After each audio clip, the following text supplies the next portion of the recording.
डोंबिवलीमधून सुद्धा काही कुटुंब तिथे गेले होते। अतुल मोने कुटुंब, अतुल मोनेंचं कुटुंब त्या ठिकाणी गेलं होतं। तर आता अतुल मोनेंचे मित्र महेश सुरसेंना त्यांच्या जाण्याचं दुःख अनावर झालेलं आहे। त्यांच्याशी बातचीत केली आहे आमचे प्रतिनिधी विकास काठेंनी।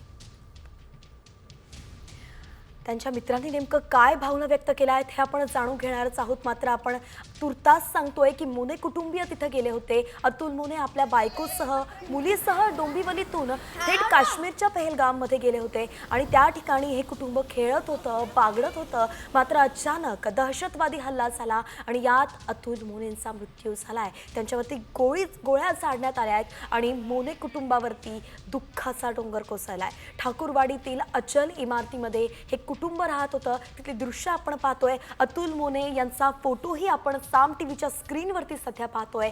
यांच्याच वरती हल्ला झाला आणि दहशतवाद्यांनी त्यांचा जीव घेतलेला आहे।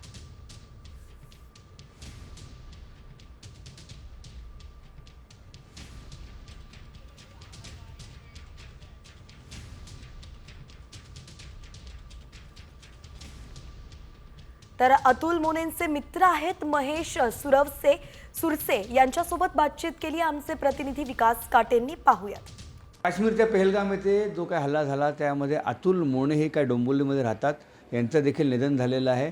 त्यांचे जे काही सहकारी आहेत, खास करून जे त्यांच्याबरोबर रेल्वे विभागात कामाला होते ते आपल्याबरोबर आहेत। त्या जाण्यापूर्वीच त्याचे माझे बोलणं झालं की आता मी काश्मीरला चाललो फॅमिली घेऊन वगैरे, आणि त्याच्यावर माझा हसी खेळमध्ये मजाकमध्ये हे पण झालं की बा तू जाऊ नये पुढे, मग आम्ही बघतो काय करायचं ते, मग कारण तुझ्या मागे मागे मी पण येतो आहे आणि माझं लिटरली जुलैमध्ये माझं तिकीट आहेच, पण मी आता तिथे जाणार नाही आहे। कारण हिंदू मुस्लिम आता हे चाललेलंच आहे, पण त्यांनी लिटरली माणसांची नावं विचारून गोळ्या घातल्या आहेत।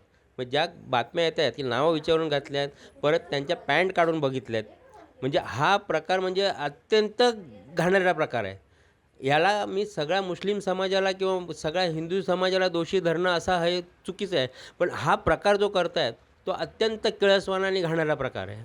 विकास काटे, साम टीव्ही न्यूज, डोंबिवली, ठाणे।